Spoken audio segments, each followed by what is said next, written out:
Hello friends, this is Dinesh Ambade from develop skill academy. विद्यार्थी मित्रांनो, संत गाडगेबाबा अमरावती विद्यापीठाच्या उन्हाळी 2022 परीक्षेच्या संदर्भात आज आपण BA first year semester second या वर्गाच्या इंग्रजी विषयाचा पेपर हा कसा सोडवावा, प्रश्नपत्रिका आराखडा कसा आहे आणि पेपर सोडविण्याचे तंत्र याबद्दल सविस्तर चर्चा करणार आहोत. जर तुम्ही माझ्या चॅनलवर नवीन असाल तर माझ्या चॅनलला लाईक, कमेंट, शेअर आणि सबस्क्राईब करायला विसरू नका. चला तर सुरू करूयात. BA first year semester second subject English paper सोडविण्याचे तंत्र. मित्रांनो, आपल्याला माहिती आहे की संत गाडगेबाबा अमरावती विद्यापीठाची परीक्षा ही प्रचलित पद्धतीने ऑफलाईन डिस्क्रिप्टिव्ह पद्धतीनेच होणार आहे. तेव्हा कोरोना कालावधीच्या आधी ज्या पद्धतीनुसार विद्यापीठाची परीक्षा व्हायची त्याच पद्धतीनुसार यावेळेला देखील परीक्षा होणार आहे. तसेच पेपर पॅटर्न सुद्धा ज्या प्रकारचा तेव्हा होता त्यानुसारच यावेळेला देखील राहणार आहे. यामध्ये फक्त सूट अशी असणार आहे की आपण पर्यायी प्रश्न म्हणजे ऑर मधील प्रश्न देखील लिहू शकाल आणि ते देखील तपासले जातील आणि त्यापैकी मार्क्स देखील मिळतील.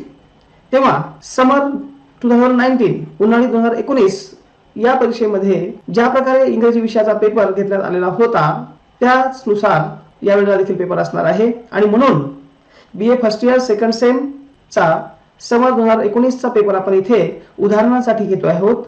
लक्षात असू द्या की जो उदाहरण म्हणून पेपर आपण घेतोय त्यामधील प्रश्न विद्यापीठाच्या परीक्षेमध्ये येणार नाहीत. हे फक्त उदाहरणासाठी समजून घेण्यासाठी आपण पाहतोय की कशा प्रकारचे प्रश्न परीक्षेत येणार आहेत. चला तर सुरू करूयात. BA first year same second subject English paper सोडवण्याचे तंत्र. बघा, इथे समर 2019 चा हा पेपर इथे आपण फॉर्मॅट आणि पेपर पॅटर्न नीट समजून घेण्यासाठी घेतलेला आहे. बघा, BA part 1 semester 2 examination compulsory English हा इथे पेपर आहे. वेळ 3 तास. लक्षात असू द्या 15 मिनिट्स पर आवर आपल्याला हा एक्स्ट्रा मिळणार आहेत. म्हणजेच इथे तुम्हाला 45 मिनिट्स हे पेपर लिहिण्यासाठी मिळणार आहे. म्हणजे 3 hours 45 मिनिट्स एवढे वेळ आपल्याला इथे पेपर सोडवण्यासाठी मिळणार आहे. मॅक्सिमम मार्क 80 आहेत हे लक्षात घ्या. तेव्हा 80 गुणांचाच पेपर आपल्याला सोडवायचा आहे हे आपण लक्षात घ्यायचं आहे. त्यानंतर इथे जी सूचना दिलेली आहे not all questions are compulsory हे इथे रद्द आहे एवढं लक्षात ठेवा. यावेळेला ही सूचना तुम्ही पाळायची आवश्यकता नाही. त्यानंतर आता आपण क्वेश्चन पेपर नुसार 1 by 1 इथे चर्चा करणार आहोत. बघा, क्वेश्चन नंबर 1A इथे दिलेला आहे. Answer any 3 of the following in 3 to 4 sentences. 3 ते 4 ओळीमध्ये 3 प्रश्नांची उत्तर आपल्याला इथे लिहायचे आहे. एकूण 1 2 3 4 4 प्रश्न इथे देण्यात आलेले आहेत आणि हे सर्व प्रश्न प्रोजवर आधारित आहे. लक्षात असू द्या लेसनवर आधारित आहेत. तेव्हा 3 ते 4 ओळीत प्रश्नांचे उत्तर लिहायचे, 3 प्रश्नांचे उत्तर लिहायचे आणि मार्क्स एकूण 6 आहेत. म्हणजेच 3 गुणिले 2 जर केला आपण तर 6 गुणांचे प्रश्न इथे आहेत. म्हणजे प्रत्येकी 2 गुणांचा हा प्रश्न इथे आहेत. इथे टोटल 4 क्वेश्चन्स आहेत. तेव्हा तुम्हाला 3 याच्यातले लिहायचे आहेत असे इथे दाखवलेलं आहे. परंतु तुम्ही हे 4ही प्रश्न सोडवू शकता आणि 4ही प्रश्न तपासून 4ही प्रश्नांना गुणदान देखील दिलं जाईल. फक्त लक्षात असू द्यायचं आहे की आपला जो मॅक्सिमम मार्क्स आहेत या पेपरला 80 आहे. याच्यावर आपण प्रश्न शक्यतो जाऊ द्यायचे नाही. त्यानंतर क्वेश्चन 1B आहे. Attempt any 2 of the following in about 150 words. 150 शब्दात 2 प्रश्नांचे उत्तर लिहायचे आहेत आणि इथे आपल्याला एकूण 1 2 3 आणि 4 प्रश्न दिलेले आहेत. या 4 पैकी 2 सोडवायचे आहेत आणि जर तुम्हाला बाकीचेही प्रश्नांचे उत्तर येत असतील तर तुम्ही 4ही सोडवू शकता. म्हणजे लक्षात घ्यायचं आहे आता की इथे 2 सोडवण्यासाठी टोटल जे मार्क्स आहेत हे 10 मार्क्स आहेत. तर 2 साठी 10 म्हणजे एक प्रश्न 5 गुणांचा, बरोबर. मग इथे जर तुम्ही 4ही सोडवले तर 4 गुणिले 5 म्हणजे 20 गुणांचे प्रश्न होतात. लक्षात असू द्या इथे 20 गुणांचे होतात. इथे 8 गुणांचे होतील म्हणजे 28 गुणांचे प्रश्न आपण इथून सोडवू शकतो. जर तुम्हाला येत असतील तर तुम्ही एक्स्ट्रा प्रश्न लिहू शकता. फक्त 80 गुणांच्या वर आपल्याला प्रश्नाचे उत्तर लिहायचे नाही एवढं लक्षात असू द्या. त्यानंतर क्वेश्चन नंबर 2A बघा. Answer any 2 of the following in 3 to 4 sentences each. आणि इथे हा जो प्रश्न आहे हा आपल्याला पोएमवर आधारित पाहायला मिळेल. तेव्हा इथे 3 क्वेश्चन्स आहेत. 2चे आन्सर आपल्याला लिहायचे आहे. प्रत्येकी 3 गुणांचा प्रश्न आहे आणि जर आपल्याला तिसरा प्रश्न येत असेल तर आपण 3ही प्रश्न लिहू शकतो 9 गुणांसाठी आणि याला आपल्याला 9 पैकी मार्क्स देखील दिले जातील. 3ही तपासण्यात येतील. त्यानंतर question 2B attempt any 2 of the following in about 150 words. Each. प्रत्येक प्रश्नाचं 150 शब्दात उत्तर आपल्याला इथे लिहायचं आहे. एक लक्षात असू द्या पुन्हा की इथेही 3 प्रश्न दिलेले आहेत, 2चे आपल्याला उत्तर लिहायचे आहे. तिसराही प्रश्नाचं उत्तर येत असेल तर आपण लिहू शकतो, तोही प्रश्न तपासला जाईल. म्हणजे इथे 10 गुणांचे प्रश्न आहेत, म्हणजे प्रत्येकी 5 गुणांचा एक प्रश्न आहे. तीनही सोडवले तर 15 गुण आपल्याला इथे याचे मिळू शकतात. तेव्हा येत असतील तर तिन्ही सोडवा, नसेल तर हा एक राहू दिला तरी चालेल. त्यानंतर क्वेश्चन नंबर 3A. आता यामध्ये आपल्याला A, B, C आणि D असे 4 उपप्रश्न सब क्वेश्चन्स यात येतील आणि प्रत्येकाला याला टोटल 16 गुण दिलेले आहेत, 16 marks. Question 3A 5 marks, question 3B 5 marks आणि question 3C 3 marks, question 3D 3 marks, असे 16 मार्क्सचे हे क्वेश्चन्स आहेत आणि हे क्वेश्चन्स आपण लिहू शकतो. इथे मात्र आपल्याला विकल्प दिसत नाही, पर्यायी म्हणजे ऑर मध्ये प्रश्न दिसत नाहीत, तेव्हा हे तुम्हाला सगळे लिहिता येऊ शकतात. पण जर वरचे तुम्ही सर्व प्रश्न सोडवले असतील तर याच्यातले काही कमी जास्त करून आपण पुढचे क्वेश्चन्स लिहू शकतो. म्हणजे आपल्याला टोटल प्रश्न घेण्यासाठी आपण 80 गुणांचे प्रश्न लक्षात ठेवायचे आहेत. बघा क्वेश्चन 3A दिलाय, write the following sentences with correct subject verb agreement. Subject verb agreement म्हणजे काय, तर सब्जेक्ट नुसार त्या समोर येणारं जे वर्ब आहे, मग ते हेल्पिंग वर्ब असू शकतं किंवा मेन वर्ब सुद्धा असू शकतं. तर या दोनपैकी एक जे वापरायचं आहे आपल्याला ते त्या कर्त्यानुसार त्यात कमी अधिक बदल करून काळाचं संतुलन ठेवून आपल्याला हे वापरायचं असते. बघा पहिलं सेंटेन्स दिलाय, आपण हे समजून याच्यासाठी घेतोय ग्रामरचे वाक्य की तो प्रश्न कसा सोडवायचा आहे हे तुम्हाला कळलं पाहिजे. पहिलं दिलाय, my uncle and aunty is arriving by the 2 o'clock. आता इथे लक्षात घ्या, माय अंकल एक, आंटी म्हणजे किती लोक येत आहेत, 2 लोक येत आहेत. जर सिंग्युलर सब्जेक्ट असेल तर प्रेझेंट कंटिन्युअस टेन्स मध्ये आपण इज वापरतो आणि तुम्हाला माहिती आहे प्रेझेंट कंटिन्युअस टेन्स मध्ये एम, इज आणि आर यापैकी एकच आपल्याला हेल्पिंग वर्ब वापरायचं असतं आणि माय अंकल आणि आंटी हे 2 आहेत आणि म्हणून इथे इजच्या ऐवजी काय येईल, आर येईल. एवढाच चेंज आपल्याला या वाक्यात पाहायला मिळेल. त्यानंतर sentence number 2, neither Sita nor Gita are good singer. आता इथे पुन्हा एक प्रश्न आहे, नीदर म्हणजे सीताही नाही आणि गीताही नाही, म्हणजे सीता तर नाहीच पण गीता सुद्धा नाही असा त्याचा अर्थ होतो आणि म्हणून इथे आरच्या ऐवजी इजचा वापर आपल्याला करायचा आहे. त्यानंतर third, you hasn't given me a list of things we need for party. यामध्ये हॅझंट वापरलाय. लक्षात घ्या, जेव्हा वाक्यात करता वी, यू, दे किंवा प्लुरल नाउन असतो तेव्हा ह्या समोर पूर्ण वर्तमान काळामध्ये म्हणजेच प्रेझेंट परफेक्ट टेन्स मध्ये हॅव वापरतात आणि इतर कर्त्यासमोर हॅजचा वापर होतो आणि म्हणून इथे यू असल्यामुळे हॅजच्या ऐवजी काही हॅव येईल आणि नकारदर्शक शब्द कायम राहतील. म्हणजे इथे काय लिहिलं जाईल, हॅवंट असा शब्द लिहिला जाईल. त्याच्यानंतर sentence number 4, I wear not keen on taking up A job at that point. आता एक लक्षात घ्या, इथे आय सब्जेक्ट आहे, वेअर हे हेल्पिंग वर्ब दिसतंय पास्ट कंटिन्युअस मधलं, परंतु इकडे पुढे कंटिन्युअस टेन्स नाही म्हणून तिथे सिंपल पास्ट दिसू शकतो. तेव्हा आपल्याला पुन्हा लक्षात घ्यायचं आहे की कर्त्यानुसार जेव्हा करता आय, ही, शी, इट आणि एखादं सिंग्युलर नाउन असेल तर या समोर नेहमी वॉज वापरतात आणि प्लुरल जर असेल वी, यू, दे या समोर नेहमी काय वापरतात, वेअर वापरतात. एवढं लक्षात असू द्या.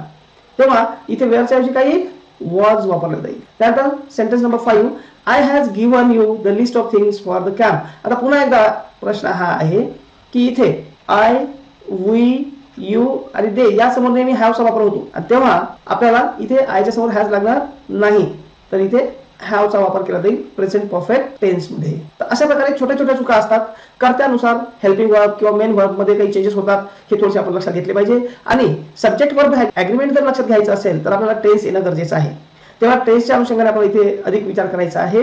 तसेच टेन्सवर पुन्हा पुढे प्रश्न येणार आहेत, तर टेन्ससाठी आपल्याला इथे खूप चांगला अभ्यास करायचा आहे. टेन्सवर इथे 5 गुणांचे प्रश्न झालेत आणि पुढे देखील बघा इथे सुद्धा क्वेश्चन सी मध्ये, क्वेश्चन 3C मध्ये सुद्धा टेन्सशी रिलेटेड इथे वाक्य दिसत आहेत. म्हणजेच 5 अधिक 3 8 गुणांचे प्रश्न इथे आपल्याला टेन्सवर आधारित सोडवता येऊ शकतात जर आपण व्यवस्थित अभ्यास केला असेल तर. तेव्हा टेन्सवर तुम्ही जास्त हायलाइट करा जेणेकरून हे 8 गुण आपल्याला फ्री मध्ये मिळू शकतात आणि खूप सोपं आहे. टेन्सचा अभ्यासही सोपा आहे आणि हे वाक्य देखील समजून घेता येऊ शकतात. फक्त वाक्यात करता केवढा आहे, म्हणजे एक शब्द आहे की 2 शब्द आहे की 4 शब्द आहे हे सुद्धा तुम्हाला नीट लक्षात घ्यायचं आहे. त्यानंतर question number 3B, write the following sentences using correct form of the verb given in the bracket. इथे सुद्धा क्रियापदाचा योग्य रूप वापरून आपल्याला हे वाक्य कंप्लीट करायचं आहे. म्हणजे इथे देखील हे टेन्सवर आधारित प्रश्न आहे. पुन्हा 5 म्हणजे 8 आणि 5 13 म्हणजे 12 ते 13 गुणांचे प्रश्न आपल्याला टेन्सवर येतात. टेन्स जर नीट व्यवस्थित स्टडी केला तुम्ही तर हे तुम्हाला व्यवस्थित वापरता येईल. फॉर एक्झाम्पल बघा इथे दिलं आहे एक्झाम्पल नंबर 1, नोबडी रिकामी जागा the trouble I have gone through. इथे नोबडीच्या समोर इथे नोबडी म्हणजे कोणी नाही, म्हणजे कोणताही एक व्यक्ती सुद्धा नाही, असा अर्थ. आणि एक व्यक्ती म्हणजे सिंग्युलर नाउन जर असेल तर त्यासमोर आपण नेहमी काय करतोय, क्रियापदाच्या पहिल्या रूपाला यस किंवा इयस सिंपल प्रेझेंट टेन्स मध्ये वापरतोय. म्हणजे इथे नोबडी नोज असा शब्द येईल. आता जर समजा तुम्ही इथे नो वापरला असता तर वाक्यात कुठेतरी संतुलन बिघडल्यासारखं वाटलं असतं. कारण नोबडीच्या समोर नेहमी कधीच नो हा शब्द वापरला जात नाही. नोज हा शब्द वापरावा लागेल. म्हणजे यस किंवा इयस प्रत्यय जोडलेला वर्ब फॉर्म वापरावा लागेल. सेकंड सेंटेन्स आहे एव्हरीबडी रिकामी जागा कम्प्लिटेड द गिवन टास्क. आता इथे लक्षात घ्या पुन्हा, एव्हरीबडी म्हणजे प्रत्येकाने हा सब्जेक्ट आहे, कम्प्लिटेड हा वर्ब फॉर्म आहे, गिवन टास्क ऑब्जेक्ट आहे आणि यासमोर फक्त हॅज किंवा हॅव पैकी एक वापरायचं आहे. तर आता एव्हरीबडी म्हणजे काय, प्रत्येक जण. आणि म्हणून इथे प्रत्येक जण म्हणजे वैयक्तिक व्यक्ती आहे आणि म्हणून त्यासमोर नेहमी हॅजचा वापर केला जाईल. त्यानंतर थर्ड एक्झाम्पल आहे ॲन एथेइस्ट रिकामी जागा बिलीव्ह इन गॉड. आता इथे पुन्हा ॲन एथेइस्ट म्हणजे एक व्यक्ती आहे, लक्षात घ्या. आणि बिलीव्ह हा इथे V1 आहे, इन गॉड ऑब्जेक्ट आहे. इथे ॲन एथेइस्ट म्हणजे कोण, निरीश्वरवादी किंवा नास्तिक व्यक्ती. म्हणजे एक व्यक्ती आहे, ॲन म्हणजे इंडिव्हिज्युअल वन. आणि म्हणून एक नास्तिक व्यक्ती बिलीव्ह इन गॉड. आता इथे तो ईश्वरावर विश्वास ठेवतो का, नाही. म्हणजे नाहीसाठी नकारदर्शक शब्द NT या पर्यायामध्ये दोन्ही ठिकाणी दिसते. त्यातील एक आपल्याला वापरावं लागेल. आणि इथे एक कॉमन नाउन आहे, लक्षात घ्या. आणि कॉमन नाउन जर असेल तर त्यासमोर तेही एक वचनी कॉमन नाउन आहे आणि म्हणून त्यासमोर आपल्याला काय वापरावं लागेल, यस किंवा इयस. जसं दुसरं वाक्य असतं an atheist believe in God, तर इथे यस किंवा इयस लागला असता. पण याच वाक्याला आपल्याला नकारार्थी करायचं आहे आणि म्हणून इथे क्रियापदाचं पहिलं रूप आहे. पहिल्या रूपानुसार डू किंवा डज पैकी एक सहाय्यकारी क्रियापद वापरावं लागते आणि म्हणून इथे आपण डजचा वापर करणार आणि डजला NT प्रत्यय जोडणार. म्हणजे डझंट हा ऑप्शन आपल्याला इथे वापरायचा आहे, लक्षात घ्या. त्यानंतर सेंटेन्स नंबर 4 द प्लेन्स रिकामी जागा अप्रोचिंग द एअरपोर्ट. आता इथे प्लेन्स म्हटलंय, प्लेन म्हणजे एक आहे का, नाही, अनेक प्लेन्स आहेत आणि इज किंवा आर पैकी एक आपल्याला इथे सहाय्यकारी क्रियापद वापरायचा आहे आणि अनेक असल्यामुळे आपण इथे आरचा वापर करतोय. त्यानंतर sentence number 5 either you or your sisters. म्हणजे तू आणि तुझी सिस्टर सुद्धा, म्हणजे दोघेही, दोघं म्हणजे अनेक आहेत आणि म्हणून सिस्टर्स म्हटलंय, लक्षात घ्या, प्लुरल आहे. आणि प्लुरल सब्जेक्ट जर असेल तर त्या समोर नेहमी आपण आधीच म्हटलंय की आय, वी, यू, दे या समोर नेहमी काय वापरला पाहिजे, हॅव वापरला पाहिजे. यासोबत आणखी एक महत्त्वाची गोष्ट लक्षात ठेवायची की जर तिथं नाउन सब्जेक्ट जो आहे हा जर प्लुरल असेल तर प्लुरलच्या समोर सुद्धा हॅवचा वापर केला जातो आणि म्हणून इथे आपल्याला काय सिस्टर्स म्हटलंय, अनेक बहिणी आहेत आणि म्हणून इथे हॅवचा वापर आपल्याला करावा लागतो. तर अशा प्रकारे टेन्सच्या अनुषंगानेच हे प्रश्न इथे आपल्याला पाहायला मिळतात. म्हणजे एकंदरीतपणे 10 गुणांचे प्रश्न तर टेन्सवर आधारित आहेच आणि खाली सी मध्ये देखील 3 गुणांचे प्रश्न म्हणजे 13 गुणांचे टोटल प्रश्न हे आपल्याला टेन्सवर आधारित पाहायला मिळतील. बघा क्वेश्चन 3C आपण पाहतोय rewrite using correct form of do, be, have. Do म्हणजे डू, डज यापैकी. बी म्हणजे टू बी म्हणजे एम, इज, आर प्रेझेंट टेन्सच्या अनुषंगाने, वॉज, वेअर या अनुषंगाने. हॅव, हॅव हॅज, तर हॅवचा सुद्धा वापर आपल्याला करायचा आहे इन द फॉलोइंग सेंटेन्सेस. बघा नंबर 1 आय रिकाम जागा eaten so much that I couldn't speak. आता इथे जर आपण पाहिलं तर सब्जेक्ट आय आहे, इटन हे V3 आहे, इट, एट, इटन आणि समोर ऑब्जेक्ट आहे. आणि जर आपण प्रेझेंट परफेक्ट टेन्सची रचना पाहिली तर आपल्या असं लक्षात येईल सब्जेक्ट प्लस हॅव किंवा हॅज ही टू हॅवची रूप आहेत प्लस V3 प्लस ऑब्जेक्ट. मग इथे सब्जेक्ट काय आहे, आय ऑलरेडी दिलेला आहे. त्यानंतर हॅव किंवा हॅजचा वापर याच्या समोर होईल. नंतर V3 इटन आहे आणि सो मच वगैरे पुढचे जे वाक्य आहे ते ऑब्जेक्ट आहे. आता पुन्हा एकदा आपण वर पाहिल्याप्रमाणेच जे तुम्हाला इथे सांगितलंय की आय, वी, यू, दे आणि प्लुरल नाउन यासमोर नेहमी काय येतं, हॅवचा वापर होतो आणि म्हणून इथे सुद्धा आपल्याला काय वापरावं लागेल, हॅव वापरावा लागेल. एवढं सोपं आहे बघा मित्रांनो. टेन्सवर आपल्याला अधिक लक्ष द्यावं लागेल आणि टेन्सचा जर चांगला अभ्यास झाला तर आपल्याला पासिंगचे मार्क्स मिळवणं काही कठीण नाही, अगदी सहजपणे आपण मार्क्स मिळवू शकतो. त्यानंतर सेकंड सेंटेन्स आहे आफ्टर सम ट्रेनिंग नाउ ही रिकाम जागा scoring goals at every match. आता पुन्हा इथे बी म्हणलं म्हणजेच एम, इज, आर यापैकी एक टू बीचं रूप आणि ट्रेनिंग झाल्याच्या नंतर तो काय करत आहे, ही हा singular third person singular subject आहे आणि म्हणून त्यासमोर नेहमी इजचा वापर होतो. म्हणजे he is scoring goals at every match. अशा प्रकारे ट्रेनिंगच्या नंतर तो प्रत्येक मॅच मध्ये आपला जे स्कोरिंग गोल आहे तो मिळवत आहे किंवा करत आहे. त्यानंतर सेंटेन्स नंबर 3 रिकामी जागा सी टीच यस्टरडे. इथे आपल्याला एकतर WH किंवा व्हर्बल क्वेश्चन या अनुषंगाने विचार करायचा आहे, परंतु इथे आपल्याला वर काय सांगितलं लक्षात असू द्या, डू चा फॉर्म वापरायचा आहे. आता ऑलरेडी आपण बी म्हणजे इज वापरलेला आहे, त्यानंतर हॅव इथे वापरलेला आहे. आता राहिला फक्त डूचा फॉर्म आपल्याला इथे आता वापरायचा आहे. तर इथे काय लागतं हे आपल्याला लक्षात घ्यावं लागेल. पहिलं लक्षात घ्यावं लागेल वाक्यात टेन्स कुठला आहे. एक आहे इथे सब्जेक्ट सी, त्यानंतर टीच V1, यस्टरडे ऑब्जेक्ट. यस्टरडे आहे याचा अर्थ लक्षात घ्या घटना ही पास्ट मधली आहे आणि पास्ट साठी इथे V2 असा लागतो. जर V2 असेल तर एक लक्षात असू द्या की टीच सकाळी टॉट असं होईल. मग जर टॉट असेल तर सी टॉट यस्टरडे असं वाक्य होईल. पहा किती सोपं आहे. सी टॉट यस्टरडे असं वाक्य आहे. याचा जर वर्बल क्वेश्चन आपल्याला तयार करायचा असेल तर एक लक्षात घ्या, जर सिंपल प्रेझेंट टेन्स असेल तर क्रियापदाचं पहिलं रूप असतो आणि पहिलं रूप असेल तर डू हे सेकंड टेबल वापरतात.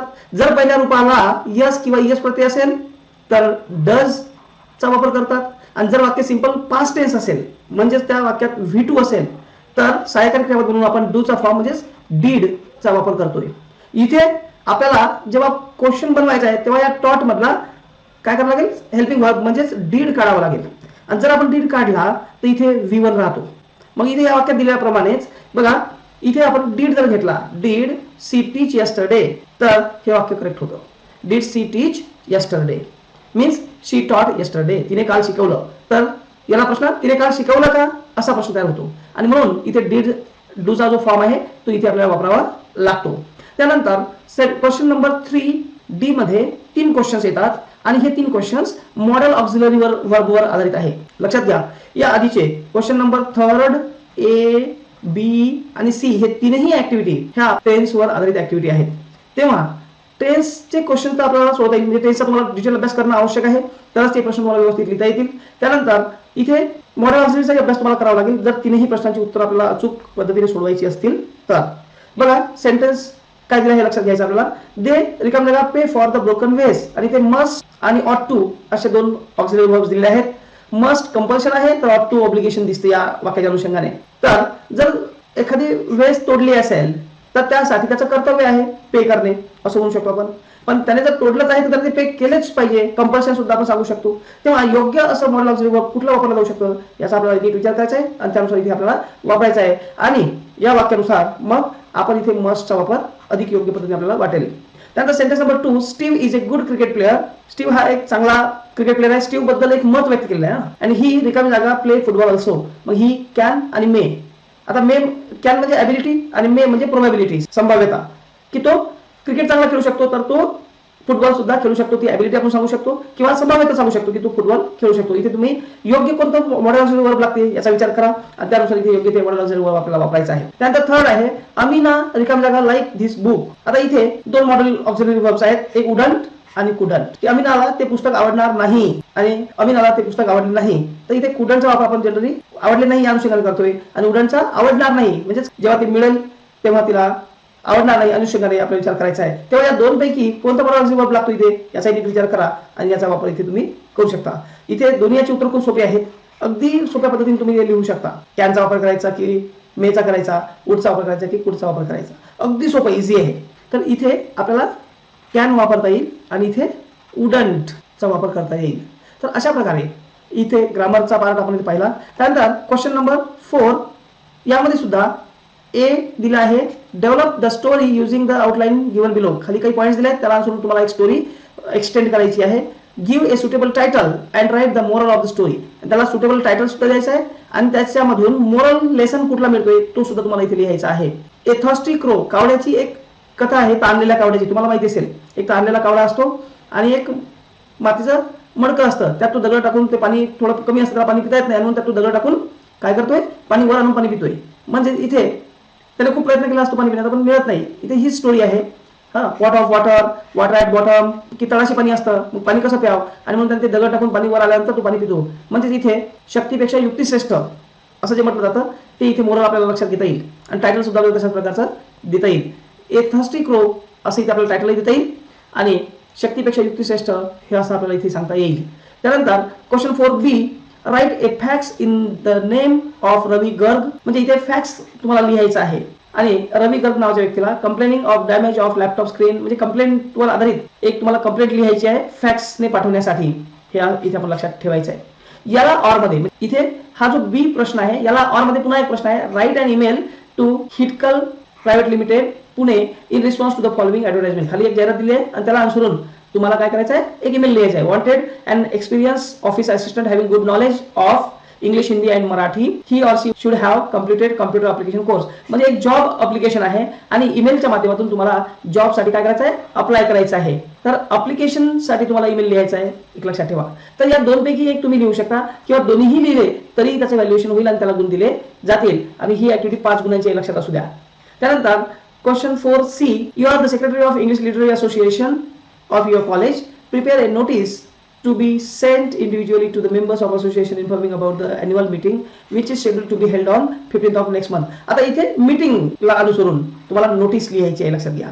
म्हणजे नोटीसवर आधारित एक प्रश्न तुम्हाला परीक्षेत येईल, टॉपिक फक्त वेगळा असेल. तेव्हा नोटीस कशी लिहायची याचाही चांगला सराव करा जेणेकरून तुम्हाला चांगलं उत्तर लिहिता येईल. याला ऑर मध्ये पुन्हा प्रश्न आहे, considering yourself as the secretary of Horizon sports club in your town, prepare an agenda for the meeting of the office bearers to be held on 15th of May 2019. The meeting has been called to discuss about the organization of district level volleyball tournament. इथे तुम्हाला एक meeting घ्यायची आहे आणि त्या meeting करता agenda लिहायचा आहे. म्हणजे नोटीस किंवा अजेंडा या दोनपैकी एक तुम्हाला लिहायचा असतो. पण इथे तुम्ही जर दोन्ही येत असेल तर दोन्हीही लिहू शकता, दोन्ही तपासले जाईल आणि त्याला मार्क्स मिळतील. फक्त लक्षात असू द्या की 80 मार्क्सच्या वर आपल्या उत्तरांची संख्या जाता कामा नये. त्यानंतर question number 5, choose the correct alternative from those given below. खाली काही एमसीक्यू टाइप क्वेश्चन दिलेले असतील आणि एमसीक्यू टाइप क्वेश्चनचे योग्य पर्याय निवडून, करेक्ट आन्सर निवडून आपल्याला हे लिहायचे आहेत. बघा तुम्हाला यामध्ये एकूण 16 गुणांचे एमसीक्यू येतील आणि याचे योग्य पर्याय निवडून तुम्हाला पेपर लिहायचा आहे.